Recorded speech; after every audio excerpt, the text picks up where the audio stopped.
எல்லாருக்கும் ஒரு குட்டி கதை சொல்ல போகிறேன்.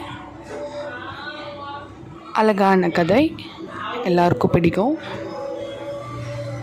ஒரு ஊரில் ஒரு அப்பாவும் பொண்ணும் இருப்பாங்களாம். அப்பாவும் பொண்ணும் நைட்டு மொட்டை மாடிக்கு போயிருப்பாங்க. அப்போது பொண்ணு சொல்லுவாளாம், அப்பா அங்கே பாருங்களேன், அழகாக இருக்குது வானம் அப்படிம்பாங்களாம். அப்பா சொல்லுவாங்களாம், ஆமாப்பா, வானத்தில் இருக்க நட்சத்திரமும் நிலாவும் நம்மளுக்கு ரொம்ப வெளிச்சத்தை கொடுக்கும்பா அப்படிமா. அப்போது அந்த பொண்ணு சொல்லுவாளாம், அப்பா நம்மளுக்கு எங்கேருந்துப்பா நட்சத்திரமும் நிலாவும் வருது அப்படின்னு சொல்லுவாங்களாம்.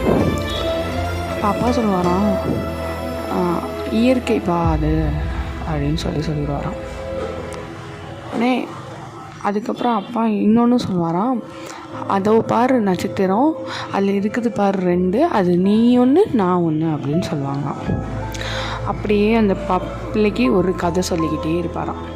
நட்சத்திரம் அழகாக இருக்கும், மின்மினியாக இருக்கும், ஸ்டார் வந்து ரொம்ப குட்டியோண்டு மின்மினிச்சுக்கிட்டு இருக்கும், நம்மளுக்கு கரண்ட் போனால் வெளிச்சம் கொடுக்கும் அப்படின்லாம் சொல்லி பார்த்துக்கிட்டே இருப்பாங்க.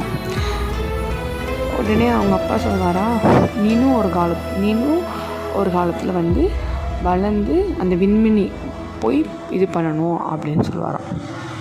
ஆனால் அந்த பொண்ணு வந்து சரிப்பா, நானும் நல்லா படித்து நானும் வந்து அந்த விண்மினிக்கிட்ட போய் பார்க்குறேன்ப்பா அப்படின்னு சொல்லும்போது அந்த பொண்ணு இன்னொன்று சொல்லலாம், அப்போ நீங்களும் என் கூட வந்து பாருங்கப்பா அப்படின்னு சொல்லுவாங்க. ஆனால் அப்பா வந்து சிரிச்சுட்டு சொல்லுவாராம், சரிப்பா அப்படின்னு சொல்லிடுவாராம். இதுலேருந்து என்ன தெரியுதுன்னா, அப்பா பொண்ணோட பாசம் ரொம்ப அன்பாக இருக்குங்க தான். அந்த அன்பை வந்து வேறு யாராலையுமே ஈடு பண்ண முடியாதுங்க தான் இந்த கதையின் கருத்து. உங்களுக்கு பிடிச்சிருந்தால் லைக் பண்ணுங்கள், கமெண்ட் பண்ணுங்கள், சப்ஸ்கிரைப் பண்ணுங்கள். தேங்க்யூ.